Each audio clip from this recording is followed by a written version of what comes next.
What's up, everybody? Welcome to The Stack. I'm Alex. I'm Justin. What's up? I'm Pete. And on The Stack, we have a lot of comic books to talk about, a lot of big comic books to talk about.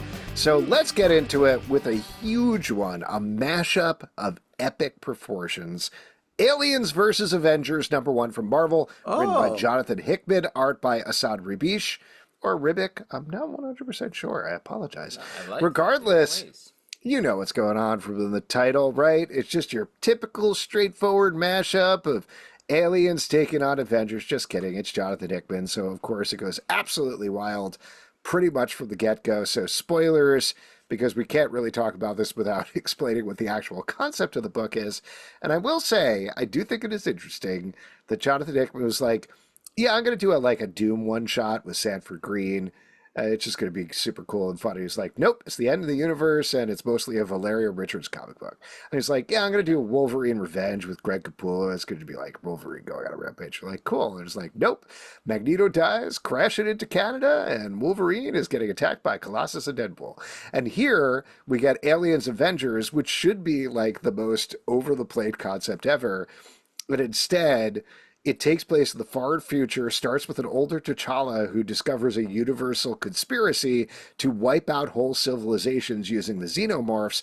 That includes Earth, who has basically the entire population wiped out. And when we get to the main action, it's decades later with an old Captain Marvel, an old Hulk, an old Valeria Richards, of course, and an older Miles Morales, all fighting back. They're the remnants of humanity fighting back against the xenomorphs. They have almost lost, and there's some more wild twists throughout the comic book. What'd you guys think about this one? I loved this. This was fantastic, top to bottom. I was so surprised by it. And again, I mentioned this on the live show, but I was primed for this. I happened to watch Aliens just last night. And wow, it was the perfect lead-in to reading this comic book. So Wait, so you weren't just like reading this comic and then thought maybe I'll throw on Aliens? Like you just happened to be watching Aliens and then came across this comic? Completely unrelated. I just put it on because I haven't been able to see Romulus yet, and I want to. And I was like, you know what? I'm going to prime the pump with a little old school Aliens. Yeah. And this, I thought this was great. And I will say, my comp for this, it actually doesn't really feel like an Aliens movie. This, what it feels like more is the Dune movies in a good way. And that's Esad Ribić's art, I think, a little bit. Like, it has that sort of, like, Denis Villeneuve art, like, film cinematography style. But the whole thing it's just epic proportions. I love the shift into the future. This was fantastic. Yeah, this was just really fucking intense. Crazy last panel, fantastic art. This is a total package comic right here, folks. I mean, this is just... I was blown away by what we're doing because Hickman usually goes over my head, and I was like, all right, Hickman, it's Aliens versus Avengers. How you going to fuck me on this? But man, this is really just, so far I can understand what's happening, and I'm having a hell of a ride. I was very surprised by some of the things, and I guess we're not going to spoil stuff, but goddamn. He didn't go over your head. He went under your second mouth. And that's right where you want to be. Yeah, that's the sweet spot. The alien's mouth, Alex. Okay, I see what you're saying. I have also been watching the Aliens movies. I actually watched all of them, including Prometheus and Alien Covenant, before I read this. Wow. And that was actually very helpful in a way, because Hickman does an expert job of very sneakily working in the whole mythology visually, the way that Esad Ribić lays it out ties into the series. Like, we get a little bit of the Prometheus pointing at the globes thing that's set up there at the beginning of that movie. We get the slow pan into a spaceship that starts off every Alien movie at the beginning here as well. We get a little bit of the old Weyland-Yutani working in too, and other shout outs and things. And yeah, this is very tense, much more upsetting than I thought it would be. Like, I thought people were going to die and be taken out, but I did not realize we would jump all the way to like, well, they've already lost. That's it. But the thing that I appreciate about it is that at the same time he's working in all the Aliens series stuff, he's also doing his Hickman thing very hard. He's thinking about universal cedars and how do we break down civilizations. There's a thing, I don't know if we want to spoil at the end, that very much ties into his fetish with both black and white costumes and circles. That I was like, this is great. I can't believe he's doing this again. But yeah, it's... Can you? Well, it works. And there's some great, just the way that he, the tendency with something like this is to be like, how can we inject the aliens into the Marvel universe? But I think he did a really even-handed job of injecting both. It's a double injection, where you're combining these aliens and Marvel universe stuff in a really smart way at the end. I do have a very specific question. Valeria, again, taking center stage here. She says she's twice divorced. Yeah. Who's she marry? Oh gosh, I don't know. Did Namor have a kid? Or did Doom have a kid? Ooh. Interesting guess. I mean, there's such a connection between Valeria and Bruce Banner. We don't think that he was one of those. No. Man. What? No. Maybe Amadeus Cho, though. That'd be cute. That would be cute. I like them together. Yeah, I would like that. I have two questions for you guys off of this comic book. We should call Greg Pak and have him pitch it to Marvel. We absolutely should. The marriage of Valeria Richards and Amadeus Cho. I would read it. I have two questions for you. One non-spoilery, the other very spoilery. So let me start out with the non-spoilery thing. Something that kept going through my head when I was reading this book, and I think from my perspective it's okay, but I'm curious to get from you guys. Is it weird to put the xenomorphs in here when essentially the Brood are the xenomorphs? Oh, I hear that, but this is better. This is and I like the Brood. I think the Brood have been largely ignored in the last decade in Marvel Comics, and it'd be fun to have them around more. But this is better. It's a different level. I mean, the horror aspect that Aliens kind of brings, I think, is it takes the Brood and kind of turns it up a notch, I think. Yeah, I think that's fair. It was just something that was sort of bouncing around because obviously the Brood are very much taken off of Aliens. The second thing, I'm going to give a big spoiler warning here if anybody wants to turn away because this spoils the end of the book, but I do feel like this is a very classic comic book conundrum that I want to get your guys' take on. At the end of the book, Miles gets attacked by a facehugger. He's wearing the classic Miles Morales costume. And it turns out he's not wearing the costume. He's actually wearing a symbiote. We don't know if it's Venom, but it's a symbiote. And the symbiote takes over the facehugger and is like, ugh, I don't like this, but I'll take over this body. And then turns himself into a cool new costume for Miles. My question is not about the costume.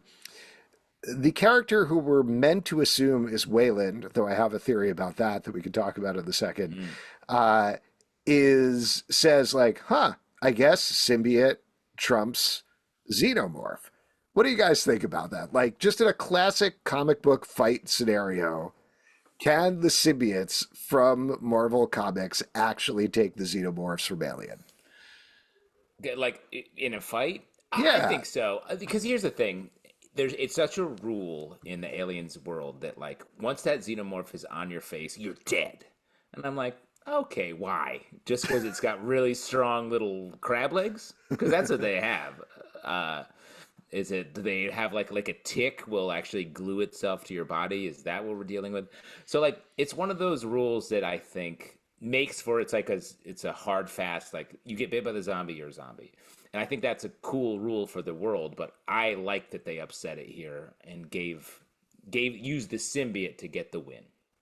You know, it's funny because I had not the same thing, but I thought you were going to ask the question that I was wondering. Why wouldn't Miles Morales' Spidey sense be tingling when he was about to, you know what I mean? Like he took that to the face like he had never been a superhero a day in his life. And I was kind of like, what the fuck happened there? Well, wait, what do you think though, Pete? Can a symbiote take a xenomorph? Yes. Yeah. All right. Easy question. I think especially in the early stages when it's just the, babies, Alex. Yeah, I guess that's fair. I feel like I hadn't been thinking about it as a facehugger. Like, I guess a symbiote could take a facehugger and take over a facehugger. But if a symbiote went for a xenomorph, I think you end up with a xenomorph with symbiote powers. Yeah. Wait, Like, why? Because the xenomorph takes over the symbiote? I just, maybe this is just part of like, I don't love the idea that symbiotes are like, I'm my own being with my own thoughts and feelings. You know, they're suits. Interesting. Well, I do think though symbiotes the Venom symbiote has enough of a presence to take over like the facehugger. And with the xenomorphs, they're scary, but they're sort of drone ants at the end of the day. Sure. They're not super smart. They're perfect beings. Just. So your guys Why are you saying, worshiping xenomorphs? yeah, you're really upping up the xenomorph. It didn't bother you at all that Miles Morales is supposed to have Spidey sense and he's just old now, so I guess it doesn't work as good. It bothered me more that they were like, oh no, that facehugger got through his mask. He's wearing a mask. You know, he's got protection there. You guys, what is this? This is like crotchety old man hour. Well, all right. Why don't we move to something fresh and current then, and talk about Archie: The Decision #1 from Archie Comics, written by Tom King, art by Dan Parent. I will give a plug and say we're going to have the team for this book is going to be on our live show next week. So please come hang out, pester them with your questions. But ostensibly the idea of this book is Archie is finally going to make a decision between Betty and Veronica and decides to do so by flipping a coin. And it just rolls through Riverdale like a meatball that you sneezed off a table. Justin, what'd you think about this one? I think it's great. This is Tom King diving in. You know, he has Dan Parent, the ultimate name and classic Archie artist. So he, I think, takes full advantage of that and tells like just an epic, get every character you can think of to the point of you can't think of another character from the Archie universe they didn't include in this book and bring them all out. He adds a couple sort of Tom King deeper flourishes over the course of it, but just really tells a story like all Archie comics that promises one thing and leaves us in a different place. Yeah, that was tough. I loved the cameos. The art was fantastic. But yeah, I mean, why are you mad, Pete? You hate this. Yeah, I wasn't. You promised something, you didn't deliver on it at all, and you know.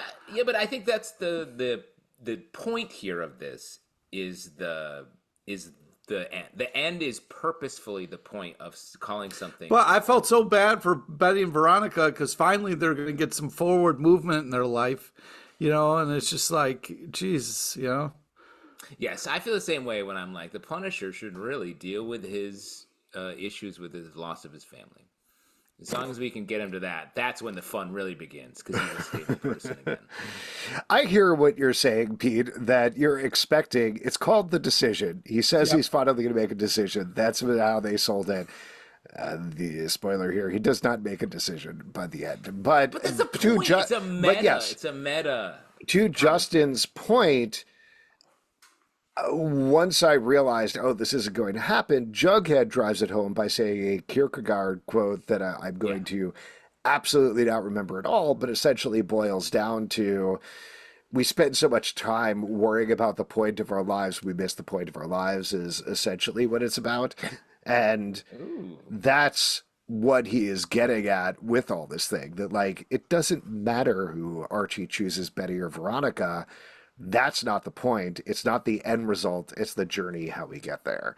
And that's comics, right? It's the journey of it all. Yeah, we're all in a sequential form of art of our lives, and we are living it. Like, you can't be looking at the outcome. I'll give you the Kierkegaard quote verbatim.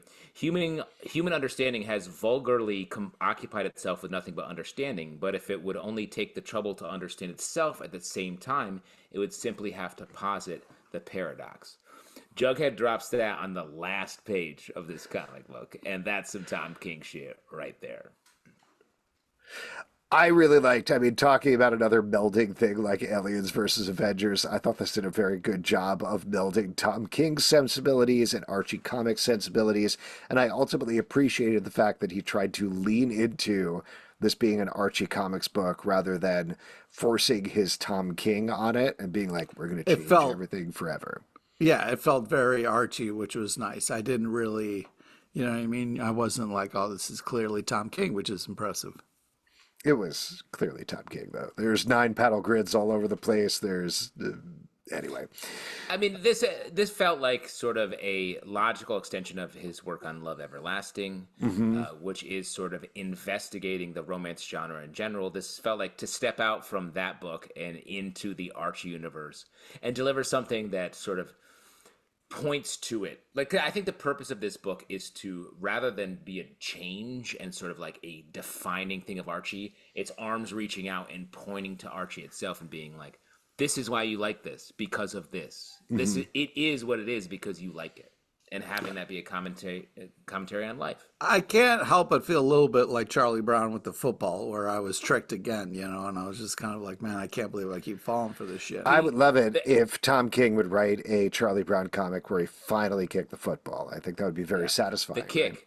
And let me just say, Pete, as someone who has held the football to you as Charlie Brown probably thousands of times at this point, you are certainly the most Charlie Brown. You're the Charlie Browniest, to quote him. Well, I don't know about that. I mean, one of us plays Charlie Brown on a yearly basis. So, Pete, the inspiration for my performance of Charlie Brown is you. I look to you, and I'm like, of all the Charlie Browns in the world, Pete's the Charlie Browniest. Well, I'm glad I'm wearing a yellow and black shirt right now. I feel very seen. Take that Wonder Woman logo off and make it a stripe. Absolute Power Origins #2 from DC Comics, written by John Ridley, art by Alitha Martinez. We are continuing the origin story of Amanda Waller, and here we loop back to a Suicide Squad issue from 2017 to give the first mission of the Suicide Squad, leading into how Amanda Waller has stolen powers from everybody in the DC universe in the currently running event. This is interesting. What did you guys think? Well, I say that because versus the first issue, which really felt like here's the origin of Amanda Waller, this feels like filling in the gaps a little bit and in an expert way, and that's interesting to read, but it's a little more like ... to me. Interesting. Pete, what did you think? First off, Alitha Martinez is unbelievable. Really amazing stuff excellent. here. Yeah. It's just really impressive. I mean, I'm really sick of watching Amanda Waller manipulate people, and so this wasn't enjoyable for me at all. So, can I ask you a question? This is not to put you on the spot. This came in on YouTube. There was a comment. The tube. Somebody was asking. Hold this football for you real quick, Pete. All right, cool. No, this really isn't a trick. I thought this was a good question from one of our listeners. Why is it that you like it when a villain like Destro is front and center in the book, but you don't like it when Amanda Waller is front and center in the book?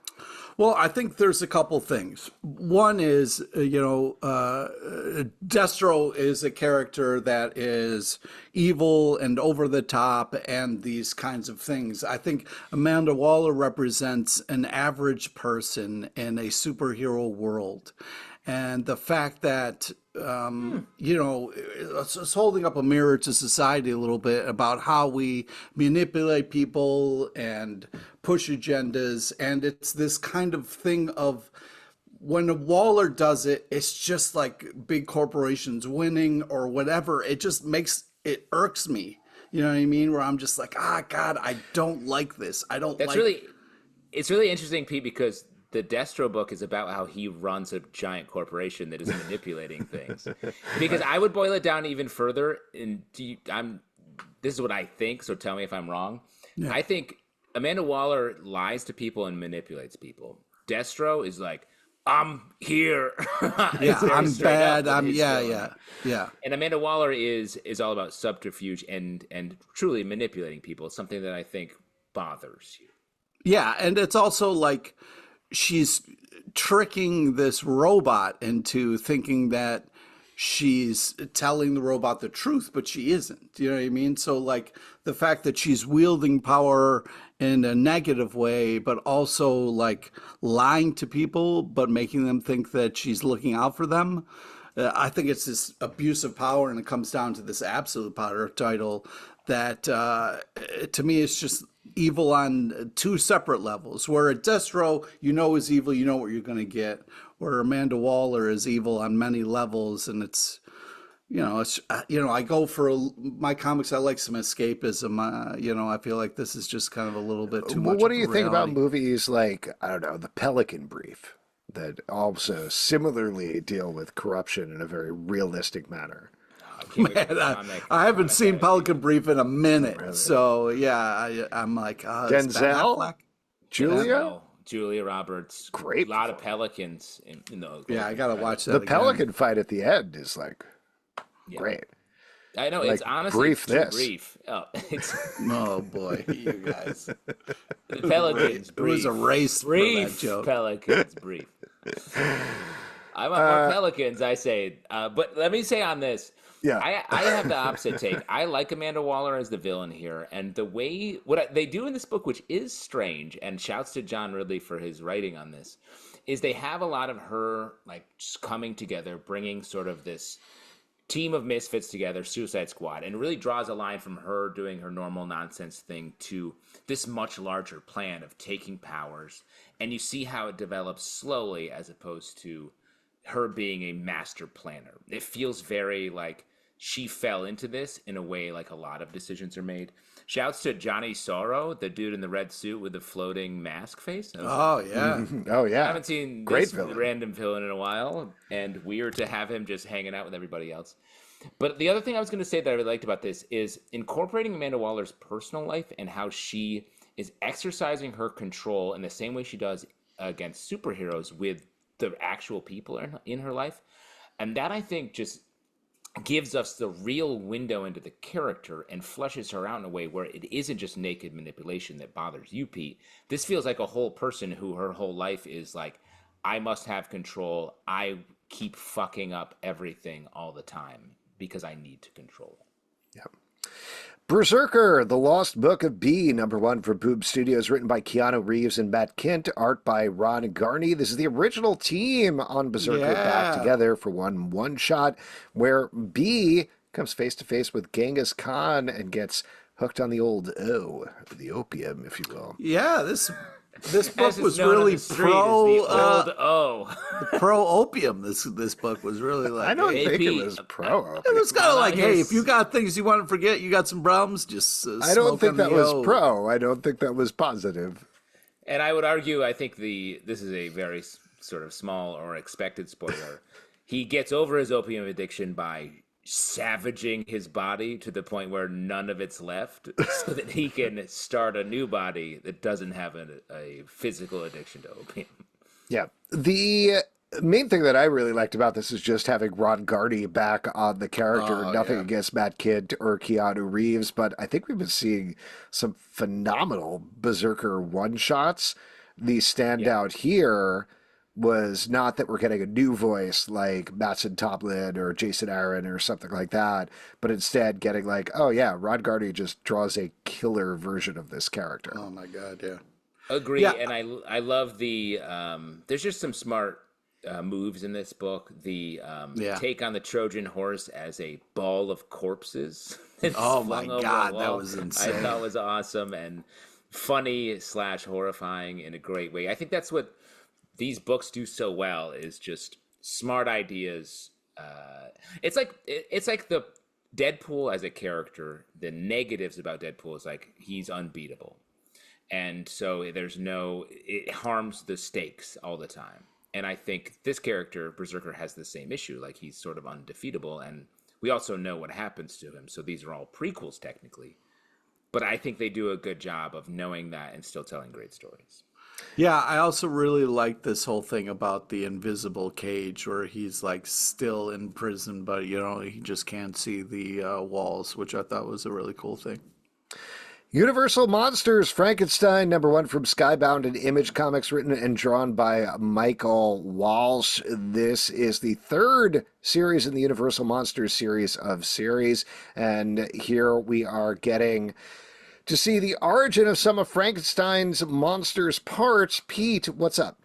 I just want to interrupt you real quick. What's interesting about this book is you have like an amazing writer and taking on something that we've seen done in numerous times, like a Frankenstein. And it's just too bad that you can't sit down and talk to the writer and be like, why would you go to this project? You know what I mean? Like, why would, like we've seen Frankenstein in a lot of different ways. Like, oh my why God, would you choose? Pete, it's just... No, yeah. I mean, it's kind of amazing that you bring that up. It's absolutely wild because we did, in fact, sit down with Michael Walsh and talk about this comic with him. Oh, man. And that's going to be released later today, right? Yeah, earlier today. It's actually, I believe... It's earlier today, Justin. Yeah, you don't even know what day it is. Already in the Comic Book Club feed. So check it out. If you're in the Stack feed listening to this right now, wrong place, baby.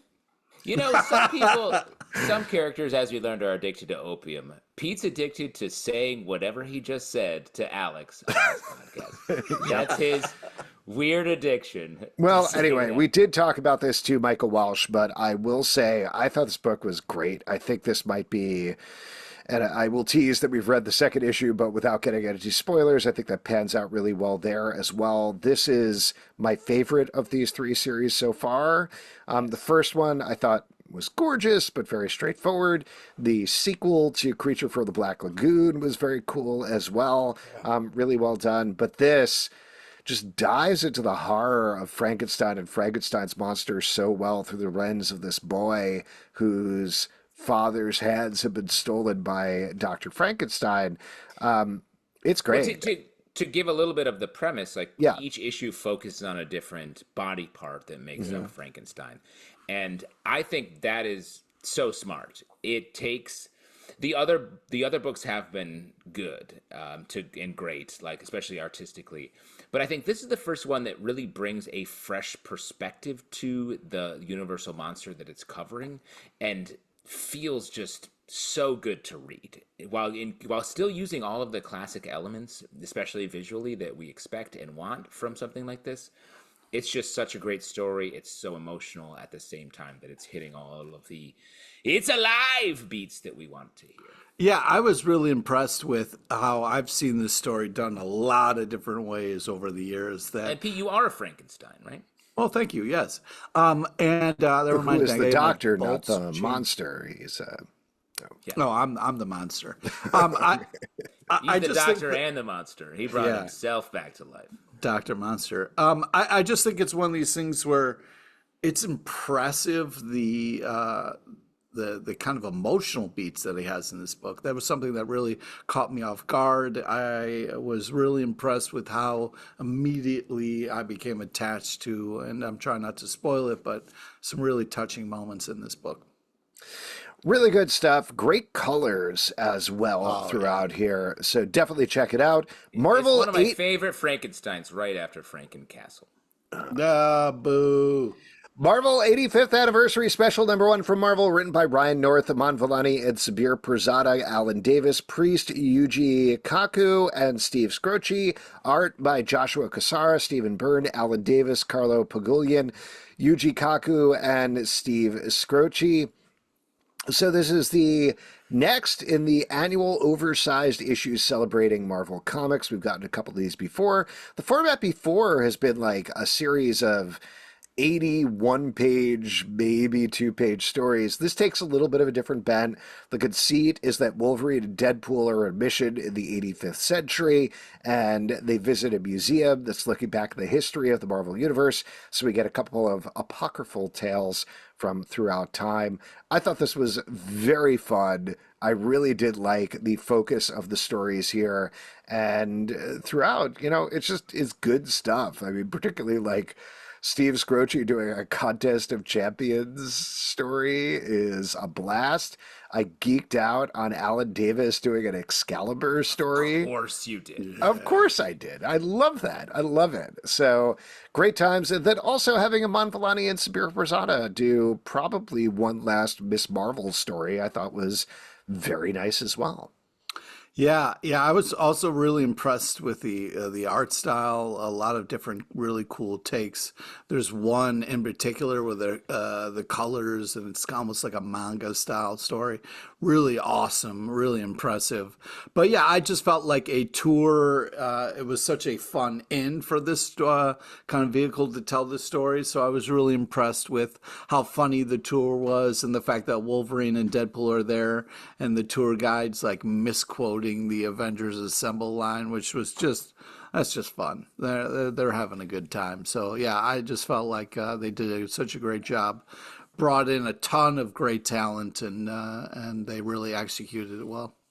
I love the wraparound. I feel like the wraparound felt so like Marvel, a really good Marvel anniversaries type thing, using Wolverine and Deadpool in a good way. And just Ryan North telling a fun story. I thought the individual stories, I was surprised at how different they were. Not just in the type of story, but the tone, the art. Literally, this is a grab bag of stories from all across the board. Yeah. So that was fun, slash made it a little inconsistent in a way, just from a storytelling perspective. I did really like the Iman Vellani, Sabir Pirzada, Ms. Marvel. I thought was my favorite of all of them. The one criticism that I would have of it is it didn't really feel like Marvel 85th anniversary special, which they've kind of done already a couple of times with those other special issues I was mentioning. This felt like, here's a couple of stories from the past couple of years, maybe. I don't know. We'll see. So it's a very fun collection of stories, but I did not come away from that feeling of, wow, 85 years of history. That's not what we're getting here at all.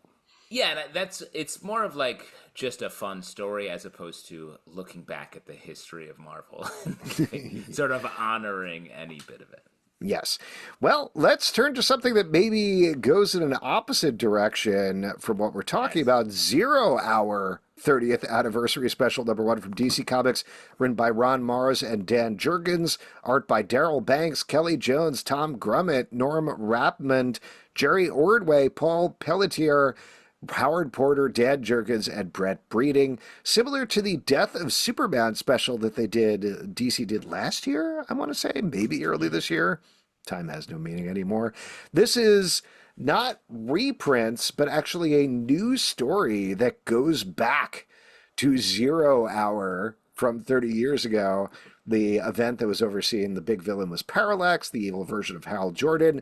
So here we're getting the current version, I believe, of Kyle Rayner is sucked back in time to a pocket universe left over from 0 Hour and encounters most of the big stakeholders from that crossover. So this is actually a new story set in that. And as I very cleverly teased, I think that's kind of what I wanted at the Marvel 85th thing, but I got here. Like, this is not an event that I necessarily care about, but knowing just enough about it, I was like, oh, that guy's back. Oh, cool. Exactly. And that's what you want out of these things. I feel like they did such a good job of positioning this. They rooted it in that time. Like Kyle Rayner as the main character, and very similar to a lot of Kyle Rayner stories, he just gets pulled into a different universe or situation. There's an epic story where in an annual where he gets pulled into a painting that I love, and this reminded me of that. I'm definitely like in the bag for this because I love Kyle Rayner. I love the Ray. I love Starman. I love the 0 Hour characters are very fun. I like the way they turned Hal Jordan evil in a way that felt earned and spinning out of the trauma of Coast City being destroyed. And this story is just a great coda to that. Like, I think if you're a fan of any of the 0 Hour books or that era at all, this is a nice echo and something definitely worth reading if you had any interest in any of that. Wait, shouts to Wave Rider coming back huge. That's the guy I was talking about. I was like, oh yeah. Oh, I remember that guy, great kind character. I want him back. He's got cool hair. He's like Firestorm, but like just a little like he's like begging you a little bit. Just like a sexy. Yeah, that's what everybody Firestorm. wants from Firestorm. No, Yeah, you're not gonna get it from Firestorm, Pete. That's what I'm saying. This is like a much cooler. This is the Firestorm you see at the club. You're like, oh man, I could never. But you can. Well, you can hang with Wave Rider. okay. Yeah, I mean, I wasn't a fan of the 0 Hour. So this was, I was like, oh You man, don't like why, zeros. yeah, I was like, why Or would hours. I was like, why would we do this? I thought we were like, kind of, we would just, you know, move past this, not bring this up again. But if people like it, then great. They got amazing teams on this. You know, Dan and Ron are phenomenal writers, so it's in great hands, and fantastic artists. And you're getting 80 plus pages here of bang for your buck. So if you're into this, you'll have a great time. But if you're like me, it was like, this kind of missed me. I didn't kind of like this versions of the things. So yeah, I was kind of like, wow, I'm surprised that this is getting this much Well, acknowledgement. so sort of to split the difference there, and then we can move on. I hear what you're saying, Pete, because like I said before, I have no nostalgia for 0 Hour. I kind of agree that. I'm sorry, I kind of agree that's an event that I'm like, I don't know, we can forget that happened. So many great heroes and books came out of that. I guess, Starman. but at the same time, I appreciate that as a person who did not care about this still tells a cohesive story that, like you were saying, Justin, provides a coda for the story of 0 Hour. That's really hard to do. And obviously you have two masters like Ron Mars and Dan Jerkins writing this. So of course that's why it works. But I was just impressed that this worked at all, that this hit emotional notes, that it brought in so many characters, that it hit so many bits. I think that's great. Like I love this. I love this more than, hey, let's do a series of 4 stories that weave between stuff that happened previous at 0 Hour. This, like I said, the Death of Superman thing, love it. I hope DC keeps doing this because I think this is a lot of fun. Just real quick to go to bat for 0 Hour one more time. Yeah. The Starman book gets you the Hawkeye book that became the flag bearer of so many takes. The Hawkeyeification, the Matt Fraction Hawkeye run.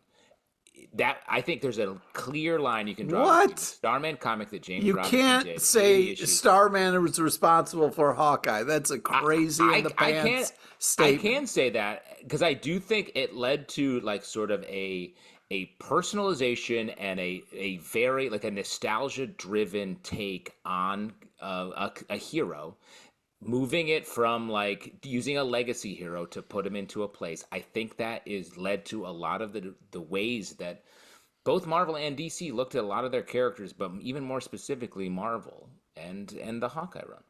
Well, and also think about this, Pete. Hold on. If that didn't convince you, I'm going to back up what Justin is saying. Think about this. Hawks fly in the sky. What's also in the sky? Stars, right? Stars and what do at night. men have? Eyes. Hawk eye, star men. You didn't do anything there. We are all now dumber I think for listening to you. So I that award was you his, no see, that was points, his college and may thesis. God have that was his college mercy on your thesis, soul. Alex. I He got just read a his thesis. C minus on that, Pete. C minus. That's passing. It is. It's passing. And the teacher really, and this stuck with me, was like, please just leave. Yeah. Sorry, I don't know what you're talking about. As I yell, Wave Rider being torn out of the skull. Yeah. Void As you Rival. yell Wave Parallax! Wave Rider Parallax! is Brat. You yell. Wow. So in the know, Justin. You're so in the know. Very demure, very mindful. Oh, God. Good. We're all good. Yeah, we're doing great. Pete, now you say one. Pete, Yeah, you say Pete? Pete? Nope. Oh, okay. He's got that Riz. He's got that. Pete's bit over there chopping off a whale's head, right, Pete? Current? There we go. Yeah, right? Void Rivals, number 12 from Skybound Image Comics, written by Robert Kirkman, art by Lorenzo Di Felici. This is the big issue, number 12, and it's all come down to this. Are the Void Rivals going to split? Are they actually characters called Void Rivals? I'm not sure. Take it away, guys. Well, this continues to be a blast. I love this comic. I think that great art, cool, interesting story, touching a love story. Plus, at the end of the issue, you get a teaser of what's the next, and Pythana was on the cover. I mean, come on! The soldiers through the roof. You know that robot? You know that Autobot? No, it's a G.I. Joe reference from, G.I. Joe, the animated movie. That's the eyes that open at the end of the book is... No, the preview for the next issue. You see the cover on the last page there. And it's got Python on it. This book, I feel like I'm watching it, but I'm not reading it. You know what I mean? I feel like I'm at a sporting event where I'm like, what's the score? There's so much going on the field, but I'm like, hey, who's that guy who's the car? He's a car. It's a Transformers, dude. Come on, man. I know, but there's just something about it where I feel like I'm at arm's length from this story, and I don't want to be. I want to be closer to it. And there's cool stuff happening. There's a moment in this issue where these the Void rivals themselves from different cultures, and there's a connection between the two cultures. Yeah, they're like Romeo and Juliet. Love that premise. But there's no movement. They touch their like little forehead pieces. The forehead gems. It's cool. What happens is cool and interesting. And very they just sweet. They're just like, see you later. And I'm just like. But as we all know, when you touch forehead gems, that wakes up a monster in the dark that may be love or maybe something worse. I think my favorite part of this. Yes, my favorite part of this book so far, I think, is whenever they cut to the lizard guy and he's like, "Well, my life sucks." Yeah, the lizard guy's great. And I do like that, but it's giving me the same thing where I'm like, yes. I know your life sucks. What is this part about? That's what I'm saying. That's exactly what I'm getting at. I think the keep cutting to that is missing you guys, and it's hitting. I have no nostalgia for this. Yeah, I have a lot of nostalgia for this, especially the lizard guy. The new stuff is more interesting to me, like where they end up with when their forehead crystals touch, and maybe it's going to release some sort of monster from a void. I'm like, that's interesting. Maybe we could have done that in issue 6. But is it a love monster? You know what I mean? Ooh. Isn't it a transformer that you already know about, Pete? It could be, but I mean, I don't want to give it. Planet Terrace. Oh no, the Planet Terrace is coming. Sesame Street, #1 from Oni Press, written by Joey Esposito, art by Austin Bachel. In this issue, everybody dies. I'm kidding. No, stop that. No, it's not. Grover is trying to help all of his friends. Give us the recap on this. Yeah, Grover's trying to help all of his friends, and so he wanders around Sesame Street, finding out about their problems before he solves it. I thought this was great. I did not know what to expect from a Sesame Street comic, but I think they absolutely nailed it, both in terms of the characters and also providing some really adorable, awesome lessons in a fun and funny way. This is really good. Like, I think this could have been a cash grab, but again, instead it ends up being really fun and like a little poignant at the end. Yeah, I mean, I haven't seen Sesame Street since the 80s, but I feel like this is definitely an episode. It felt like an episode I would see of Sesame Street, so I'm glad it really still felt like the show a little bit. Yeah, I mean, it's super adorbs, it's cool. I was hoping for a little bit something different, but it just kind of gives you the basic kind of Sesame Street story and hits you in the feels. So, Now, I can't imagine a lot of people throwing down BRZRKR, the book of B, the lost book of B, and then throwing right on top of it this Sesame Street book. But I will say, if you are tripping balls, this is a good read. And I mean that. I rarely recommend things for this, but yeah, if you're into opium, this is your shit right here, dude. It has to be like something like mildly hallucinogenic or some strong weed. Like, this feels like it hits that, though. Like, it's drawn and written in a way where you're like, the fuck count? No, you can't count. You can't count that stuff. Like, it gets it can hit you there if that's what you want. So that's my so review. Eat a bunch of mushrooms and then try to read this book is what you're saying. I'm not saying don't eat mushrooms specifically to read this book. But if you happen to be eating mushrooms, If you put this happen to book be around. tripping balls Put this, and take a couple stumble minutes across and read this this book. book. Add it to the itinerary. Nice. Great. Nice. Do you think Odie Press is going to pull that for the cover? Because I think do. so. I do. I They were think smart. so. They were They're smart. smart. Deadpool team up #1 from Marvel by Rob audience for Liefeld. once This you're tripping is the balls. final Marvel series from Rob Liefeld. He originally said, after this, I'm done with Deadpool. Now he said, after this, I'm done with Marvel, not doing it anymore. So this is Heard our that before. last chance to kick old Liefeld around. And in this, Deadpool, per the title, is going to team up with a bunch of folks. Pete, you rhyme with feet. What'd you think about this? Nah. Yeah, this had a real, kind of Liefeld feel to it. It felt like going back in time in a fun, nostalgic way.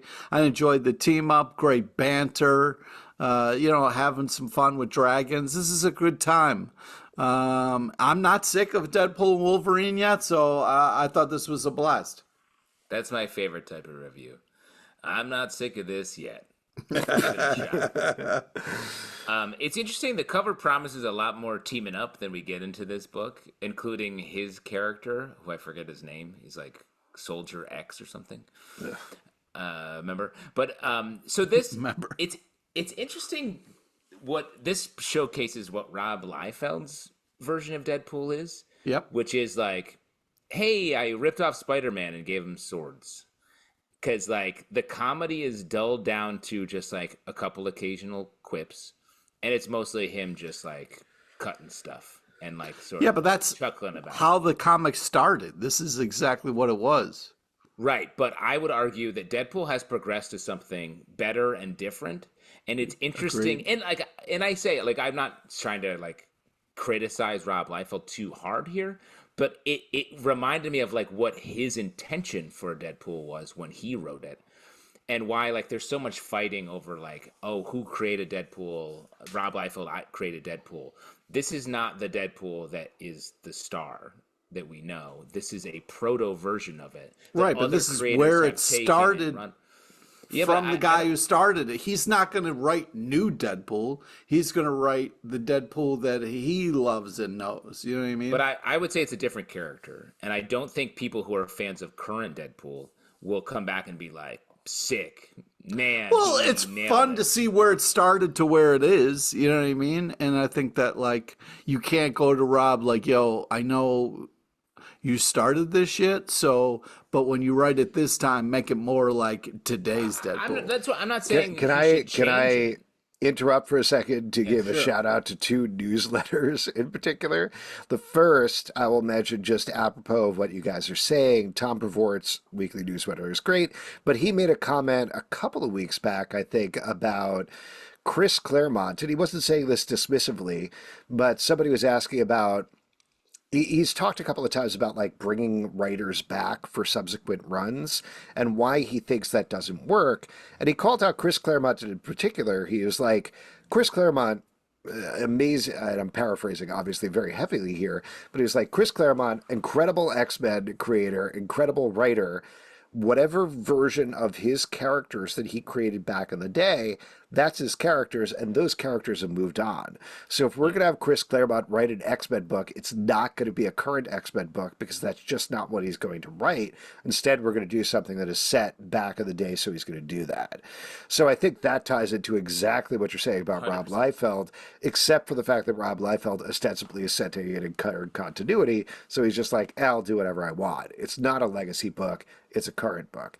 The other one that I'll call out that I would highly recommend anybody who's interested in this read is Jerry Duggan on his newsletter did a thing around, like, right after Deadpool and Wolverine came out about who created Deadpool. I think that's actually the title of that week's newsletter. And basically he was like, Rob Liefeld created Deadpool. Here's why. Fabian Nicieza created Deadpool. Here's why. Joe Kelly created all the way down to Ryan Reynolds created Deadpool, and here's why. Yes. And he's 100% correct that, like, Yes. all of them created Deadpool. Nobody created Daniel Deadpool. Way. Yes, he mentions absolutely every week. Gail Simone, Joe Kelly, etc. Everybody in the middle, himself and Brian Posehn. And he's like, we're just stewards. We're just kind of taking it for a little while and writing this thing, and that's it. And I think that's the thing, to wrap this back around, that is not working about it for you, Justin, is Rob Liefeld is not doing the steward thing. He's doing like, no, this is my take. And what's working for you about it, Pete, is like, yeah, I get to see Rob Liefeld's Deadpool again. That's I'm more saying, like, this isn't Deadpool.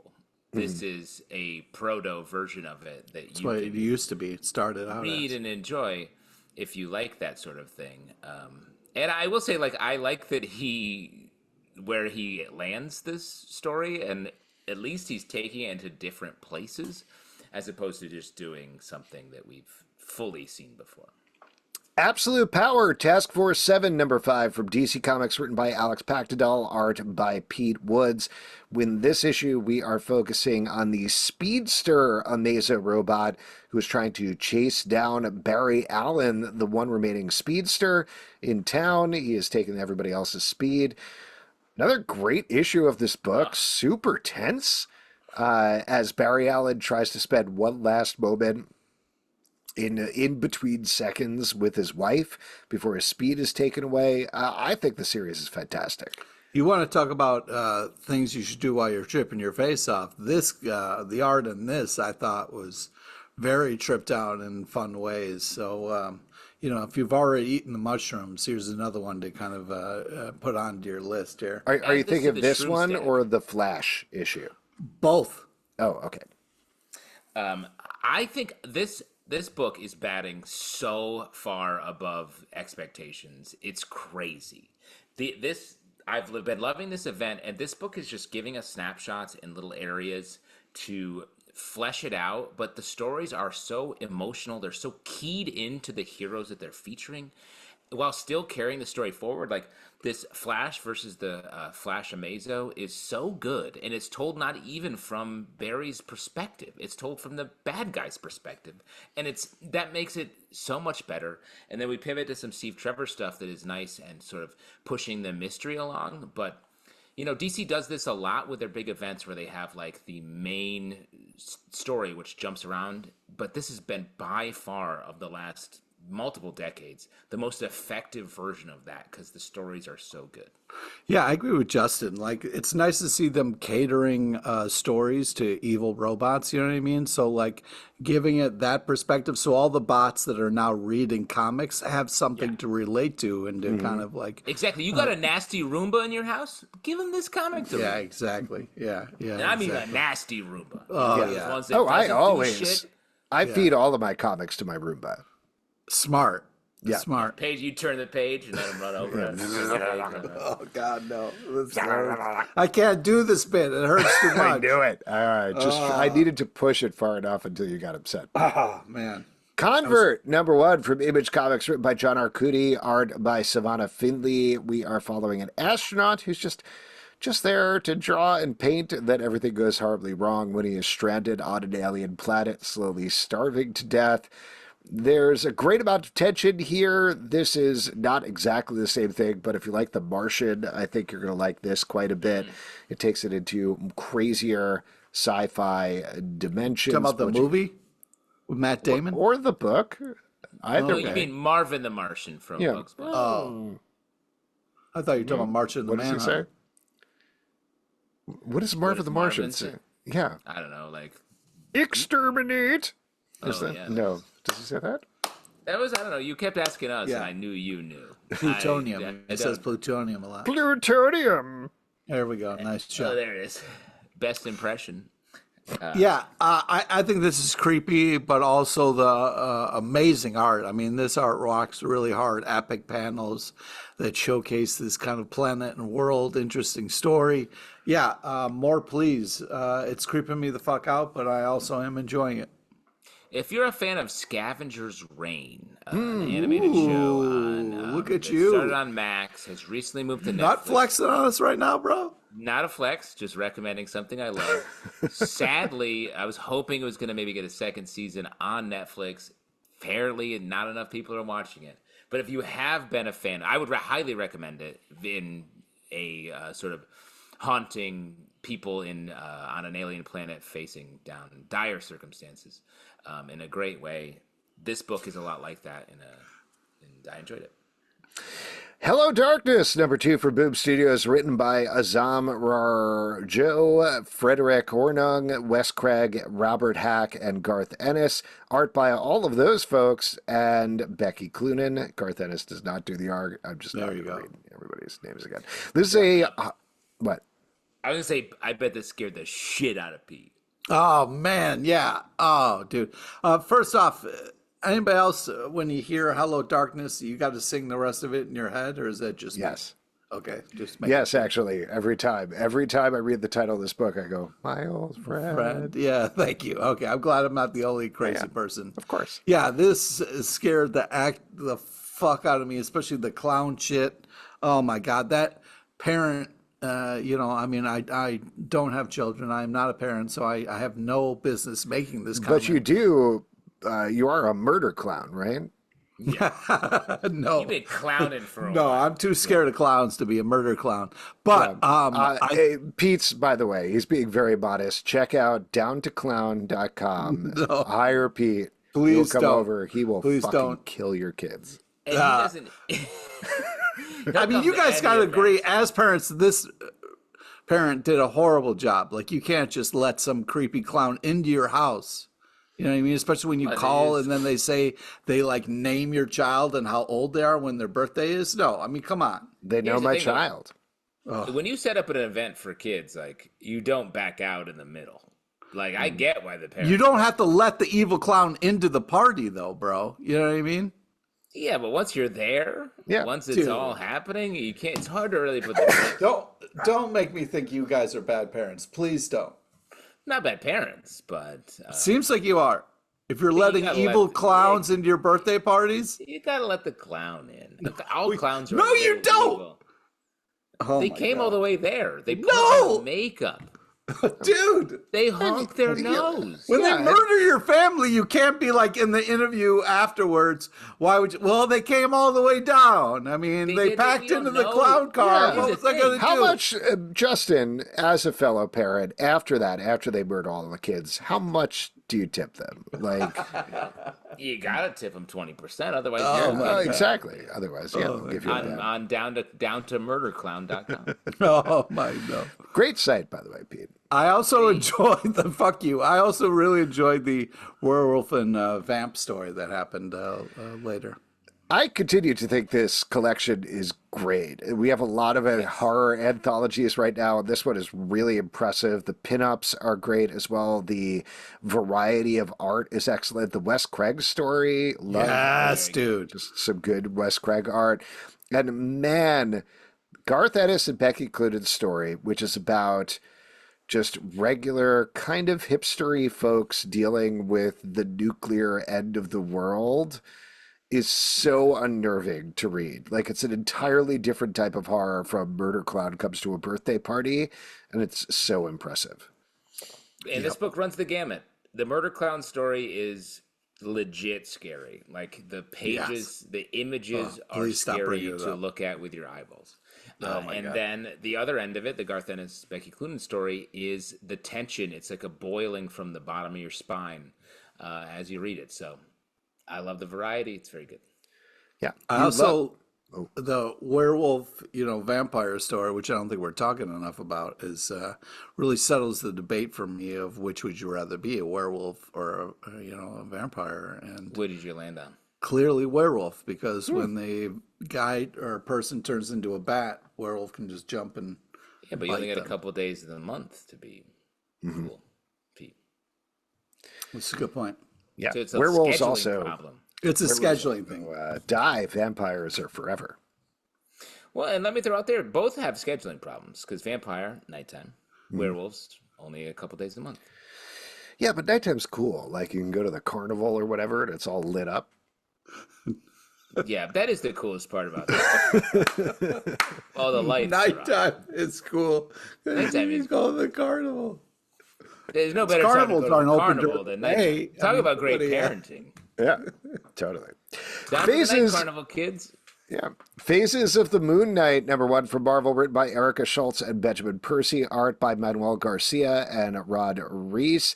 We're getting another anthology, this one following different Moon Knights throughout the eras. Here we get one on Hunter's Moon, who's the current evil Moon Knight, and then we get another Moon Knight from back in the day. Pete, you're our Moon Knight guy. Take it Yeah. away. Oh, yeah, see what they did here with the phases and the different moon nights? That's fun. That's just fun You're a titling. moon nightmare. Yeah. Oh, yeah. The two great stories in here, both a ton of fun. But spoilers, the second one I really loved because Moon Knight just gets to decapitate Apocalypse. Oh, worth it for the price of admission right there, folks. I thought that was strange. I was like, oh, the end is he killed Apocalypse, and then he's like, that was crazy. I was like, yeah, I guess it was crazy. I also think it's funny or strange that so much of Moon Knight is now Mark Spector in therapy. Why is Moon Knight as a character constantly in therapy? Well, There's more it's trying to decide therapy. if he's insane or not. You know what I mean? I mean, you got to go through therapy to get that. Is that kind what of therapy answer. they end? All right. Yep. Thanks for. It's been 6 months. You are not sane. Bye. Slam lock. I just think the Moon Knight canon right now is it's a little strange to me how much it's not Mark Spector, but that we're dealing with a lot of the same ideas. The Khonshu is a threat, but also like they need them. I just it's a little bit murky. I think the backup is more effective than the front story in this. Batman Off-World, #5 from DC Comics, written by Jason Aaron, art by Doug Mahnke. This is the second to last issue of this book, as Batman is taking his fight to the Black Sun Mining Corporation. He's fighting it all his way to the top. And yeah, things go pretty poorly for Batman here by the end of the issue. Yeah, man, I've been really loving this run. This takes a dark turn at the end here.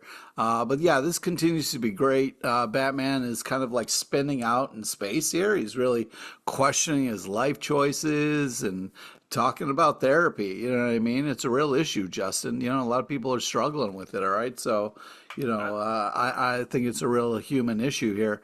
But yeah, I like the crazy twists and turns that happens here, but big kind of messed up one at the end here that I don't want to spoil, but amazing art.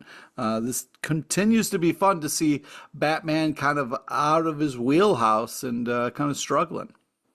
Yeah, it's a little field trip for our guy. You know, he's out of Gotham City, but he's still exclusively talking about Gotham City. He loves talking about his city. Oh, You know man. what I mean?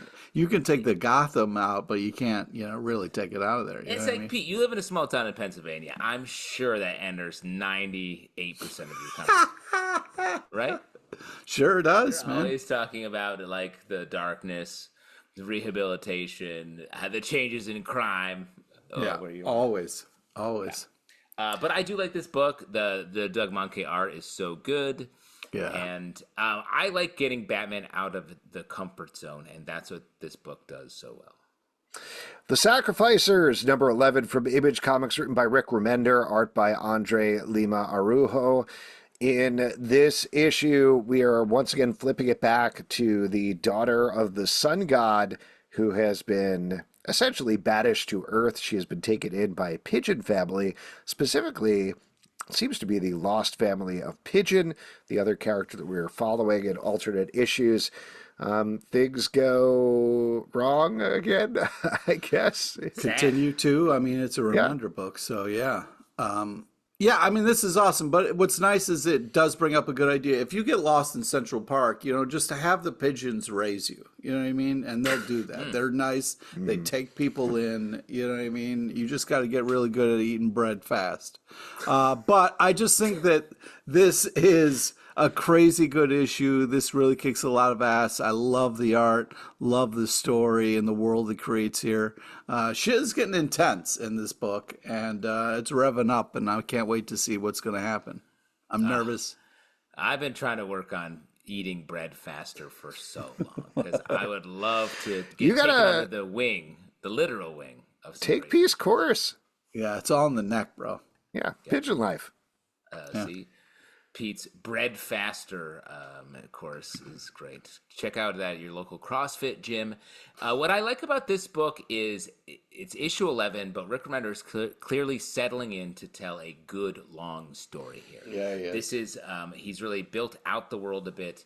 The characters you thought you were riding with, maybe you are less so riding with, and you never quite know who is going to be the hero because everyone's in the gray. So another great, nice long book to enjoy from Rick Remender. Let's talk about two other heroes that are in the gray. Chasm, Curse of Cain, #1 for Marvel, written by Steve Fox, art by Andrea Brocardo. Because you demanded it, the two clones of Spider-Man have come together in their own title. Finally.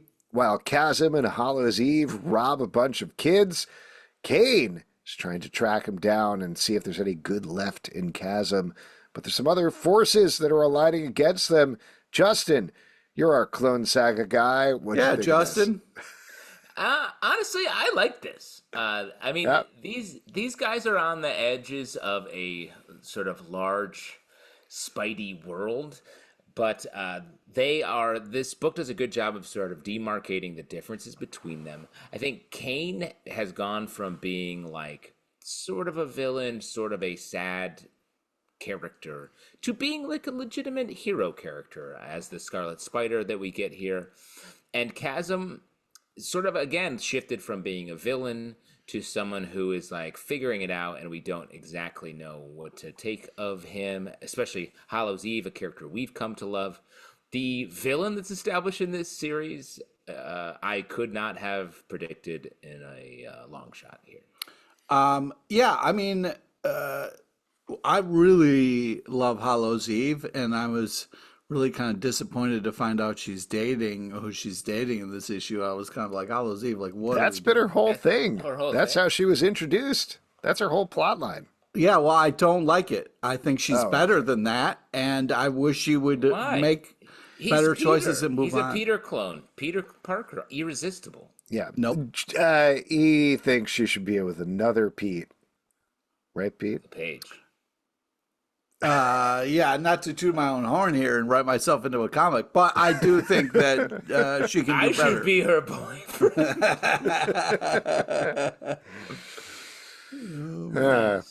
Marvel, if anybody from Marvel is listening, I don't know if like Erica Schultz listened to our podcast or anything, but just a quick little pitch for you. What if Pete LePage dates Hallows Eve?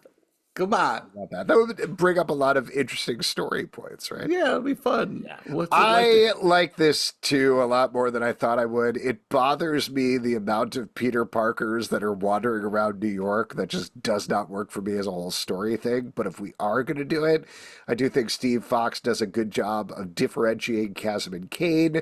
Cain in particular very pleasantly reminded me of, I believe it was the Peter David series that moved him to maybe Houston or Las Vegas. I legitimately don't remember, but where his whole thing was like, please stop making me do hero stuff. Please leave me alone. I just want to be left alone. And people would be like, you're Spider-Man. And he'd be like, stop it the entire time. And that is just a very fun character beat to play that we kind of get a riff on here. So I'm looking forward to more of that.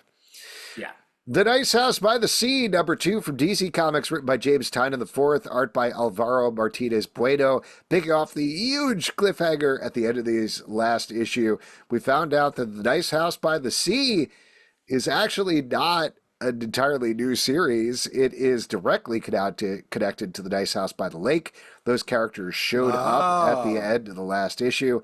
And in this issue, we flash back and connect the dots from where we left them off in the Nice House by the Lake up until we see them again at the beginning of the end, of the first issue of Nice House by the Sea.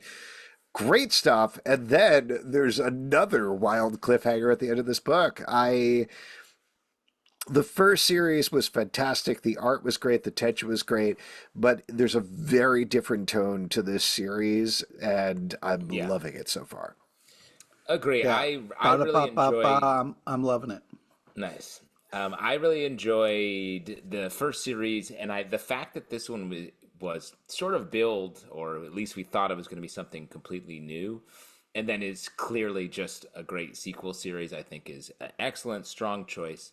Can't wait till to read the rest of this, and then when they move to the ocean or pond or waterfall or isthmus coming soon. Yeah, JT4 is killing this, and but the artistry in this comic is just so epic. Some beautiful, like watercolor-like pages here. Such great use of pages and paneling. Also, great use of like white space in this. It's really just impressively put together. I like that there are pages too. I call them love pages or lay pages. Oh, that's weird. Yeah, I've been reading a lot of posters lately.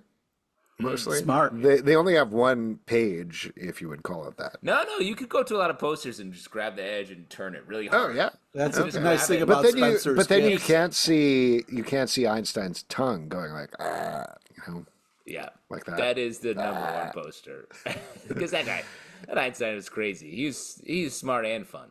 Yeah, According to that watch poster. Oppenheimer. He's like that in Oppenheimer. His tongue's out the whole time. He's like Michael Jordan for math. What is Rogue that? Sun, number 21 from Image Comics, written by Ryan Parrott and Nick Cotton, art by Abel. In this issue, Rogue Sun is doing a bunch of stuff. Definitely a bunch of stuff. Alex, this is your guy. This is your dude. Uh-huh. What do you say? Go to bat for your Rogue Sun. It seems like things are about to get much more focused next issue. I do appreciate the fact that we're getting back to the main central family here, because we've been going off in some big wild directions over the past couple of issues that have frankly lost me a little bit. Here we focus back in and give a new interesting bent by the end with, spoiler, a murder mystery coming up. So I'm excited to read that. This book reminds me of the TV series Supernatural. Where it's like a lot of elements that you sort of know about, but you're like, what are they combining them? There's always something happening in this show, and it feels like, or in this comic, and it feels like this comic will just run for like 15 seasons. Yeah, I think this is another great issue. Love the art and the action, the twists and turns in the story. And it's nice to see the Blue Firehead people getting some more story time. You know what I mean? So I'm excited about that. It's good representation, is what I would say. Yeah. The Incredible Hulk Annual 2024, number 1 from Marvel, written by Derek Landy, art by, Jeff Shaw and Sarah Pichelli. We're continuing the Infinity Watch storyline, and here we're following the bearer of the Mind Stone, who has summoned Colleen Wing, ostensibly to protect him from Thanos, who attacks, and then the Hulk shows up, and then some other things happen. Pete, you seem to love this, so... You clapped right near your microphone, Pete. What do you think? So Yeah, sorry about that. Listening at home if that was too loud, but I was excited to talk about this book. I love this book. Amazing art, but for me, Hulk versus Thanos, yes, fucking please. Are you shitting me? This was fucking badass in all the right ways. Just fantastic. And seeing Colleen kind of do a little that end blow there was fantastic. And then Hulk do one more punch before he walks away. I just had a blast. I had so much fun with this comic. It was a great, great time. Sorry, Pete, but we are shitting you. You just got comic pranked. This isn't real. This is not a real comic. We had this damn it. specifically to prank you. You're busted. Oh, damn it. We shitting you. This has definitely been my favorite of the run from this Infinity Saga annual crossover. I thought this one actually had a really nice focus and point to it. I like the little bit of twists and turns. A lot of it is just a big old fight between Yeah, come on. but I like the Colleen Wing portions of it. And then we get the backup has been slowly making progress. I'm looking forward to read. This one was pretty good. I'm looking forward to reading the next one where we're getting the Death Stone with Cheese Coulson, as I have always called him. Jeez. They called him that a lot on Agents of S.H.I.E.L.D., right? No, It was like, hey, definitely. Cheese. they did not. How you doing, Cheese? Hold on, let me just run through my lexicon of S.H.I.E.L.D. episodes in my brain. Got it. Yes, cheese. All the time, cheese, they said. Nope, Excellent. they didn't do it a lot. Zatanna, Bring Down the House, #3 from DC Comics, written by Mariko Tamaki, art by Javier Rodriguez. Thank you, Pete. This is a Black Label book where Zatanna is refusing her magical heritage, but it turns out she is caught in a war between magic users and essentially their bunny assistants who are on the opposite side. The real standout, as usual with this, is Javier Rodriguez's art. There is a tripped out sequence where, yes, Pete? I was going to say, speaking of eating mushrooms and tripping the fuck out, I mean, this comic is glorious for that. Yes. Add to the shroom stack. There is a sequence where Zatanna is sent out of her body to the bunny dimension, and it's pretty great. Yeah, I love reading this book. Yeah, I mean, this is just so badass on many levels. You're getting this kind of story about Zatanna fighting against her magic side, and the bunny's trying to talk some sense into her. It seems insane, but it really works well and is so well done. It's impressive on many levels and some really great characters in this. So this continues to be just such a cool idea and so well executed. So good and absolutely fantastic art. Yeah. Shroom stack. The Last Mermaid, Shroom stack. #6 from Image Comics by Derek Kirk Kim. In this issue, our last mermaid and her friend are trying to make it to a trident, a large trident that's sticking out The ocean. Aren't we the all? ocean. Yeah, we are. Well, I go around the corner to get a trident if I want. I usually get the spearmint flavor. How about you, Pete? Nice. Yeah, good stuff. Pete? Great top product tie-in for this. It's funny that this story is built around they're constantly checking to see how much mermaid pee is in her little tank. And they're like, I got another week. Isn't that what you do? Yeah, except it's just my pants. Do you think she has the little? Do you think mermaids have the little thin fish poops that you have to clean out? You know what I'm talking about, right? That are like that's little why strings. The budding relationship is a little hard here because he has to keep cleaning her tank, and he's like, "Oh, okay, getting to know you." Oh, yeah. I mean, all the jokes aside, this is another banger issue. None of that was jokes, but go ahead. That was my review. I love all three of these characters together, and I think it's kind of beautiful the way it's happening, and I'm a sucker for it, and I think it's getting better and better with each ish. But the real hero here is the art and the landscapes and these worlds that are created and lived in, and it's just a kind of blast to visit. And the third character is Lottie the Axolotl, right? You're goddamn right, it is. Okay. Yeah. Lottie Take Dottie. a second and clean your fish tanks, feet, people. That's the lesson here. X-Men #3 from Marvel, written by Jed MacKay, art by Ryan Stegman. The X-Men are back in Alaska and dealing with some villainous humans who really want to mess with them this time. These humans are really out to get these mutants. Oh, boy. You guys ever thought that? First time reading this issue, honestly. So we've been not down on this book, but I think a little back and forth in terms of our review about this one in particular. Justin, Jed MacKay's your guy. What'd you think about this? I do love Jed Justin. MacKay, and there's a lot of stuff to like in here. I like that Jed and team are really giving Cyclops the focus, and I think that's been a long time coming. A lot of flaws in Cyclops, and they're not shying away from them. He really talks shit about his brother in this issue, which I was like, Yeah. unnecessary to throw Alex under the bus. He's like, I know my brother's running X-Force or X-Factor. He sucks. Right? And the guy's like, oh, I don't know. He's your brother. We're really focusing on Temper, the character here, which I thought was cool. My big take, though, is, this book is called X-Men, but this book is actually X-Force. Ooh. And we're about to talk about an X-Force book in a little bit, and when we get there, I will tell you that Wait that for is it. not X-Force. That's Wait for also a different book. This book is about these heroes tactical, and the battle sequences I think are really well done, and the best parts of the book with Juggernaut, Ilyana, all that stuff's really well done in every issue.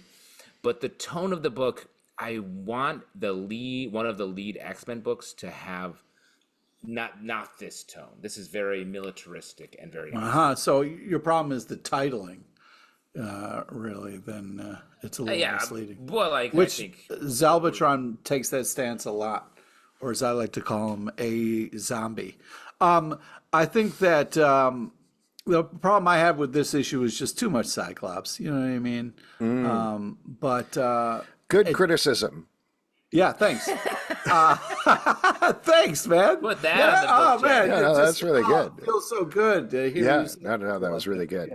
but I also liked, the fun versus the X-Men versus the kind of invisible bad guys. That's always a classic kind of Scooby-Doo thing where we're dumping stuff on them and doing all that kind of silly stuff.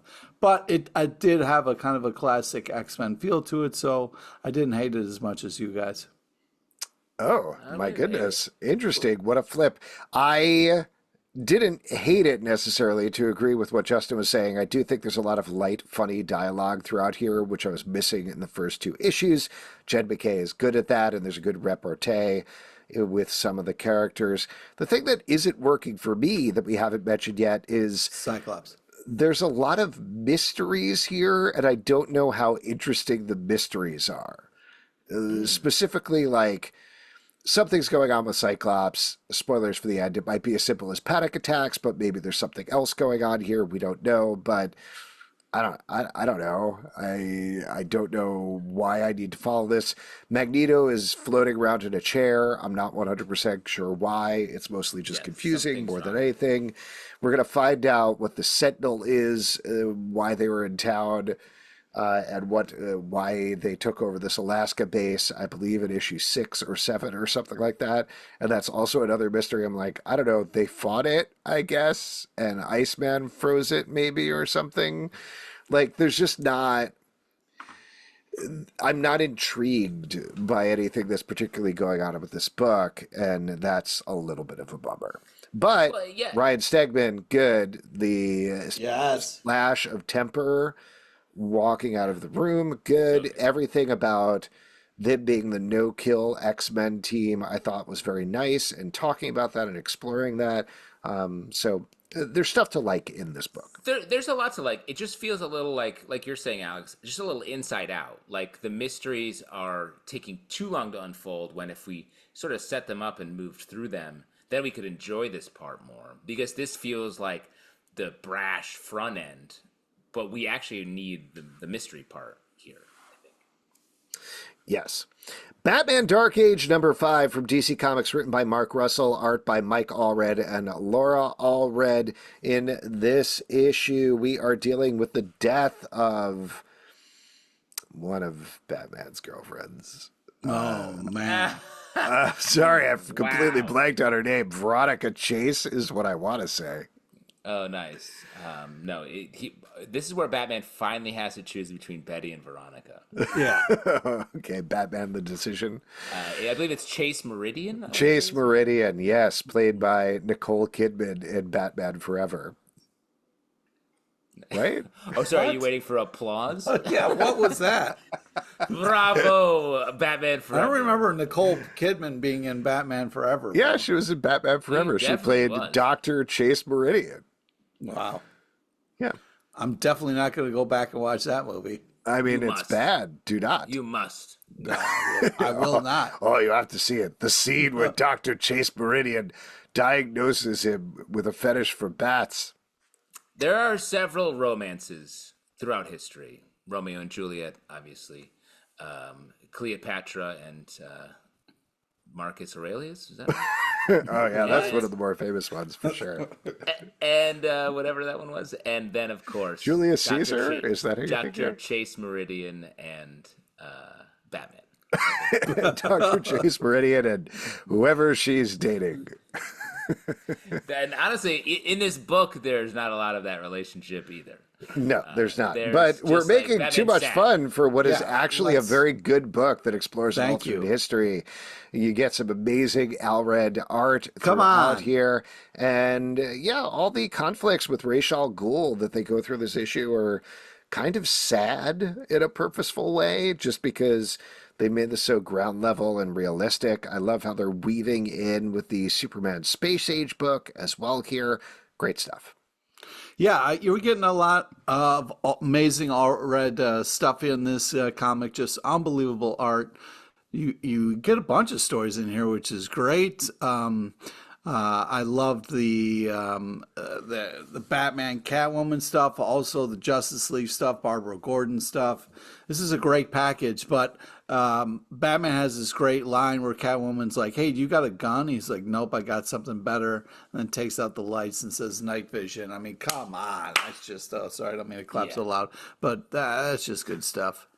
Yeah, that's just good flirtation. That's how I flirt too with technology I pull out.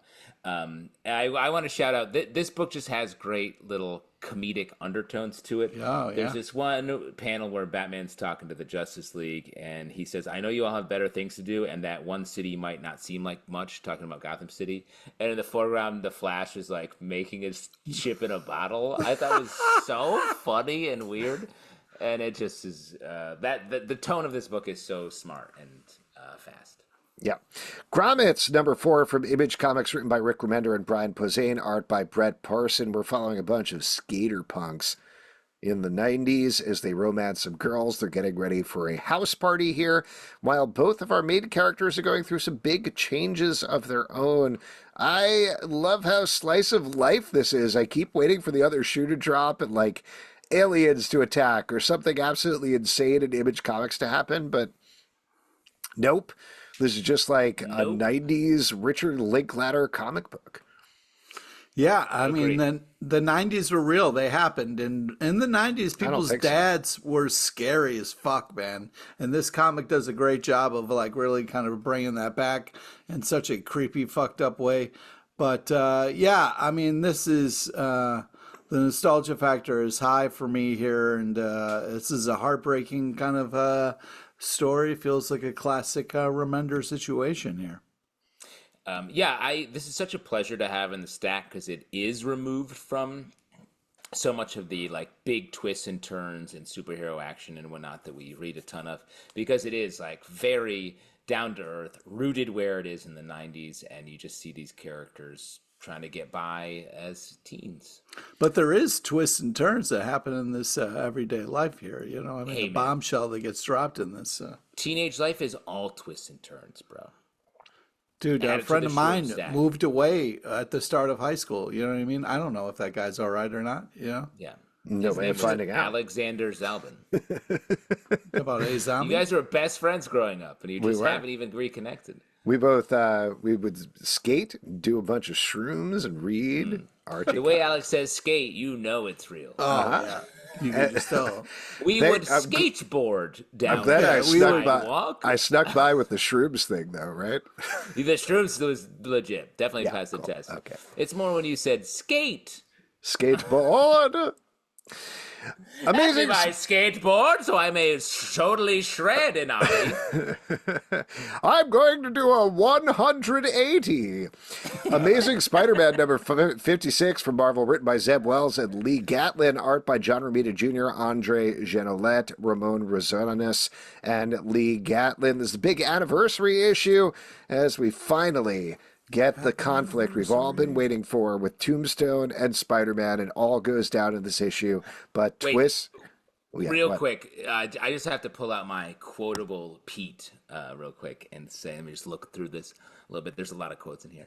And say, fuck you guys. This book is good. This book is fun. This issue was legit excellent. And, you know, I'm not saying Zeb Wells is banging everyone. It's not bad at 1,000. But this is a great issue, and I thought it was such an effective use of a front story that was cool, and then 2 backups that flesh it out, and shouts to my guy Paul, living it up. Shut up. In the 3rd backup. And we get a heartfelt story about Paul and math, 2 of my favorite things. Dude, I'm talking about the backup where it's Craven and Spidey. I mean, that Very was fun. a story. That was a that was fucking worth banger. it, like I always like to say, for the art alone. Yeah. Yeah, great was backup great. story. I agree. You guys aren't even going to talk about the other stories? The ones Were I was there just other talking about? stories? Oh, were there? Are you talking about Kingpin being a douche and hunting and doing fucking First off, horrible Pete, I things? think you know well enough that his name is Thick Wilson. And yes, he is a hunter. And he doesn't give a fuck about those animals. He kills them no matter what. That's how you know he's a villain. He sees the Lion King and he just sees lunch. That's exactly what we're trying to say. Bad guy. I liked Rhino going on a date. That was cute. that and was funny. cute. And then I wish we had stuck with that rather than just moving on to the next thing, which was weird. The front story I thought was fine. I mean, you're getting John Romita Jr. art. There's some good Yeah, I fight mean, come on. scenes with Tombstone. I thought that was very well done. And there are some interesting twists and turns that happened off panel that we didn't know about to sort of tie this whole saga up. The Paul story, and this is interesting, I was literally going the entire time while I was reading it. Oh, You interesting. were fake barfing? Did you have a little bucket? Did you have a little bucket, or was it all dry heaves? It was just all dry heaves. There was nothing left. I saw there was Paul. I emptied my guts, and there was nothing left. Nothing left inside. I think that Paul really satisfies Mary Jane, and I mean sexually. Oh my god, dude! I think that's That's part not of my the problem. Fuck, My bro. problem is, here's my problem with Paul. I don't care that he is in a relationship, and you could have somebody in a relationship with Mary Jane. I'm sorry, Pete.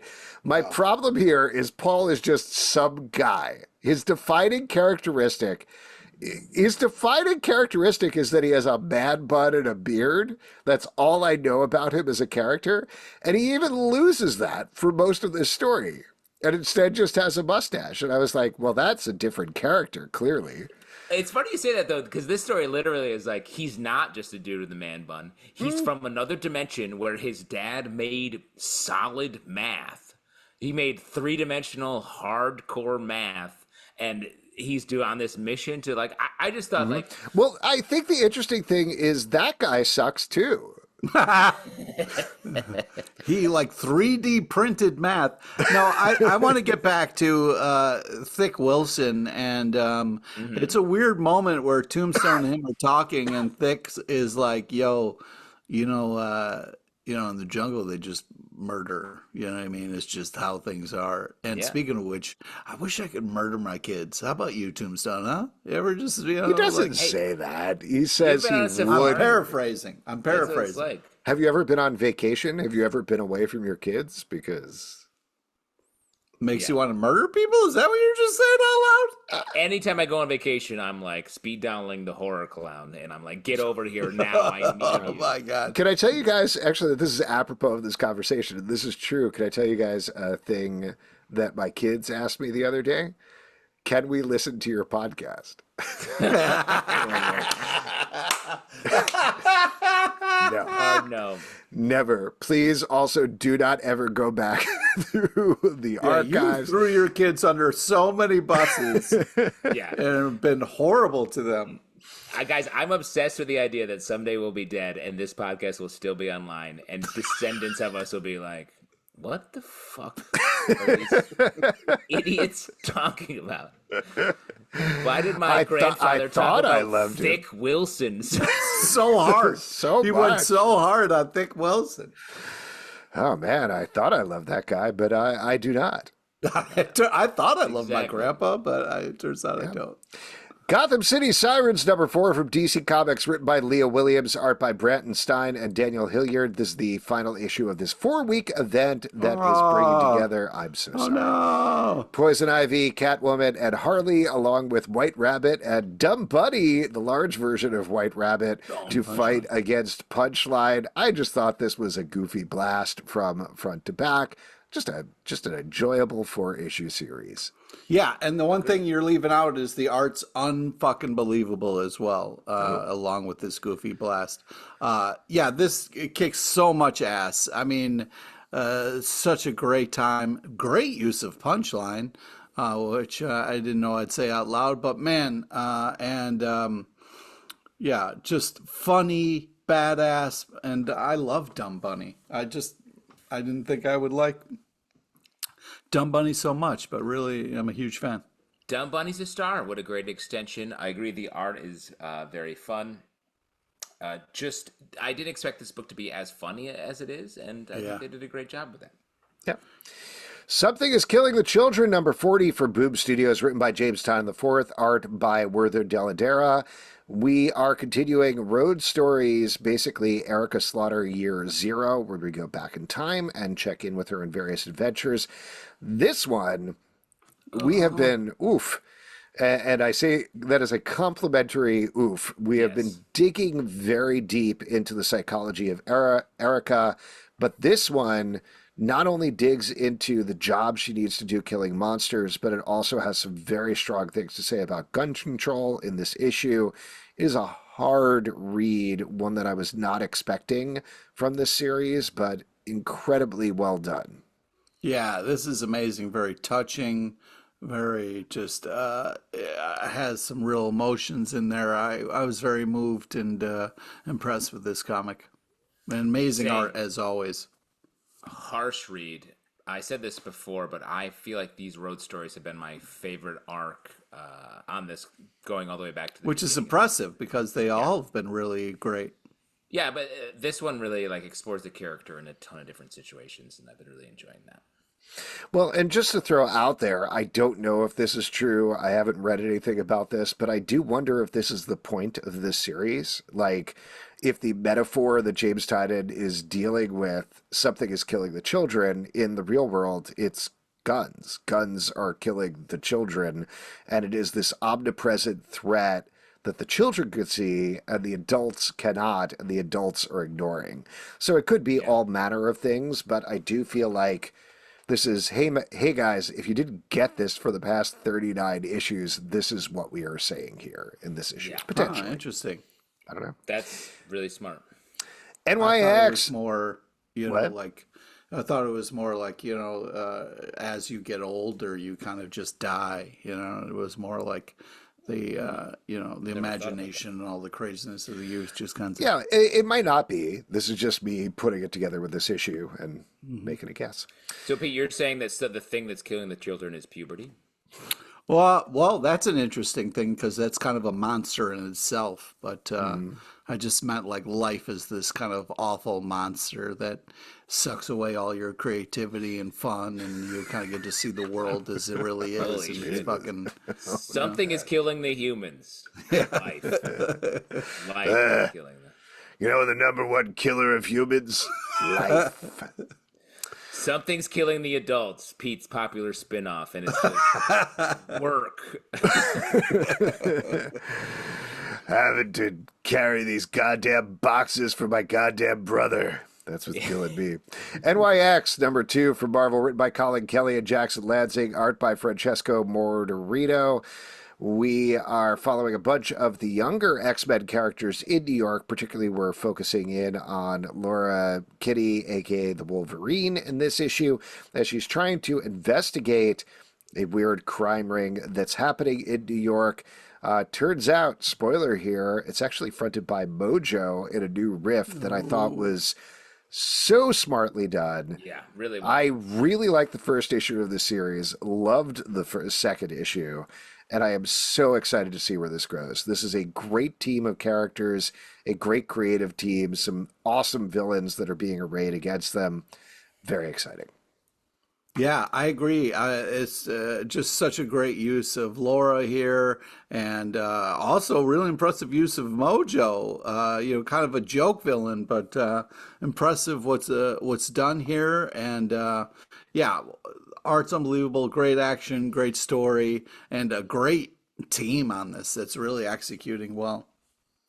Yeah, this just to triple echo the Mojo. What a great surprise, and to have Mojo have a real edge as a character, I thought was really cool to see. I do think this is one of those X titles that is really creeping up on the team aspect. They all seem like they don't want to be even around each other.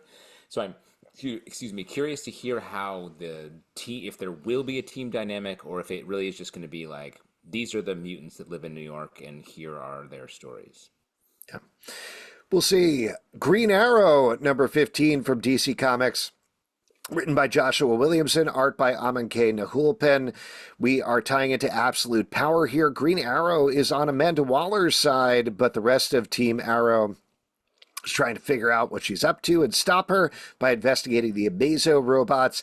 This is a big action issue that I thought was a lot of fun. There's a lot of stuff going on. We certainly get more hints that Green Arrow, huge shocker, is maybe not as much on Amanda Waller's side as we thought. I've never liked Green Arrow more than when he's working for Amanda Waller. I just hope he's on the clock with her from here on out. Yeah, I mean, I was having a blast right up until the last panel there, and I don't know if we should spoil it or not, but I was pretty pissed off, bro. What are you talking about? Where Green Arrow is a hero again? Yeah, you can't just show up and be like, "Oh, I'm on the good side. If I save all your guys' lives, maybe you won't be mad at me for ditching you and doing all this bullshit that I did before." That's not what he's doing. That's 100% not what he's doing. If we want to directly talk about the end of the issue, there's this character, Bright, who's one of Amanda Waller's flunkies. He's trying to stop Bright from killing one of two members of his family. Yeah, his all of a sudden he cares about his family that he just Of course he does. But what he's going to do is he's going to stop Bright, and they're going to be like, "We don't forgive you." And he'll be like, "I don't care. Go back to Amanda Waller." And eventually we will have that turn where he reveals himself, but that's not going to be here. Well, it seems like he's starting to turn, and I'm not letting him back on the good side. Go fuck yourself. You're on the villain side now, bro. Wow. Okay. This from the man who created Pete's Arrow Corner. Shocking. I thought this was a fun issue. Fantastic Four, number 24 from Marvel, Great written by art, Ryan North, art by Carlos Gomez. This is the second part of a two-part story about a bunch of teeny tiny aliens who are invading Earth, and one of them, who turns out to be a jerk billionaire who is just kind of doing it for fun and kicks, and nobody likes them. So there's a bit of a deeper thought there in terms of billionaires taking advantage of the regular people that's going on. Another smart, interesting, funny issue of Fantastic Four. Ryan North is just on a heater with this comic. Every issue is good. It's the most tonally unique comic on the stands. It feels like you learn something. You're right. The sense of wonder of the Fantastic Four is back. It's just beautifully drawn, and the colors are fantastic. I love Ryan North's run. Yeah, it's impressive, the twists and turns here. Really cool art. I was more blown away by the art than anything. And yeah, I'm hoping this idea catches on that being a billionaire asshole is not a good look. You know what I mean? You should try to be I guess better we'll see. than that. I also thought it was interesting. The alien is sort of an octopus adjacent with 8 tentacles. And at one point, Reed's fighting the octopus, and he creates 8 tentacles. And he's like, we're evenly matched. I was like, make another tentacle. Why can't he make another one? Yeah, you would think go with 9. You know what I mean? And then you can. Interesting. A 9-topus. Is that how that works? No. Anyway, The Butcher's Boy, number 4 from Dark Horse Comics, written by Landry Q. Walker and Panel Vaughn, art by Justin Greenworth. This is the final issue of this horror title about a bunch of kids and they're not kids, they're adults who go to a small town, eat a bunch of evil burgers, and become evil and want to eat meat. And we get to the origin of that in this issue, as well as getting a lot of mythology dump going on. Yeah, what'd you guys think about the final issue here? Yeah, I mean, fucked up horror shit, but really great art and fun villains. I love the way this ended. I feel like it did a great horror movie trope of elevating to like a god level situation, and stepped out of it in a really nice and sad way. Ultimate X-Men number 6 from Marvel by Peach Momoko. We are ending the first arc here with some big reveals. Pete, you're a big fan of Peach Momoko and Ultimate X-Men. What'd you think of this one? Yeah, I mean, this is worth it for the art alone. I mean, come on, this is just super tight nanners here, just unbelievable art, and just it's like Ponyo in comic book form here. It's just so creative and beautiful, but also a little dark and a little scary. But yeah, I loved all of this, and yeah, I wish Marvel would just use this as like this is how they're going to tell all their stories. All of their stories. Yep. Wow. Just go all in on the Momoko, bro. Yeah. All Peach. All Peach all the time. I really like that the team is sort of, there's a team here now. The characters even say like, it's nice to be on a team. I thought was cool. And I like the way this villain is sort of coming together. This book at the outset felt like it was going to just sort of reinterpret X-Men stuff in this new ultimate, much younger character way. And it feels like it's just something totally different, and it's sort of refreshing and surprising that it's happening this way. The Flash, number 12 from DC Comics, written by Simon Spurrier, art by Ramon Perez and Vasco Georgiev. Here we are getting Wally West racing throughout time as the rest of the Flash family cheers him on. We're wrapping up kind of a bunch of the threads that have been set out over the past 12 issues. Justin, I know you love this one, so take it away. This is the best Flash run. It just is. It because it's not just like reinterpreting an origin or sort of retreading in a new way, which can be good, of course, but like this you is just love all the ghost kissing. That's what you were into. I love that ghost kissing. Give me some of that tasty, tasty ghost tongue, which is a quote right out of Wally West's mouth. This is just a really great way of injecting some new emotionality into the Flash. I like the sort of explanation we get in this issue about how it all happened. And the way the Flash family comes together here is so great. I love this. And, if people are tripping balls, this is also a great one to check out because the art is Mm-hmm. Yeah, the Shroom Stack. Yeah, I mean the art is the real hero here. This is just and the Flash is the hero.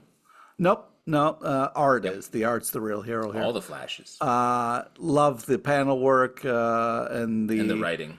I didn't like the earlier images where it looked like a yellow flash sperm, but other than that, it was just really quite amazing. Put that on the trade.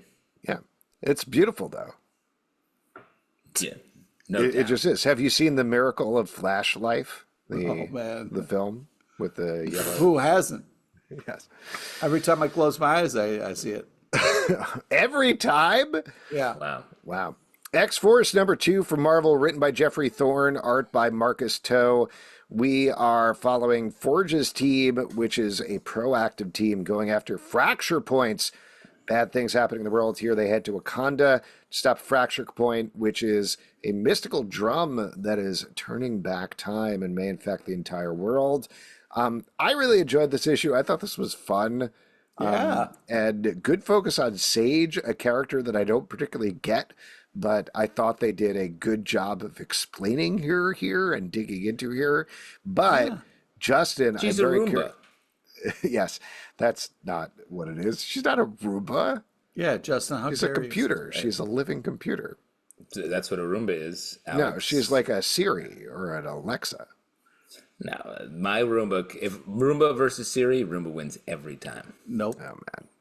Did you? Jonathan Hickman's doing that next month, right? Roomba versus Siri.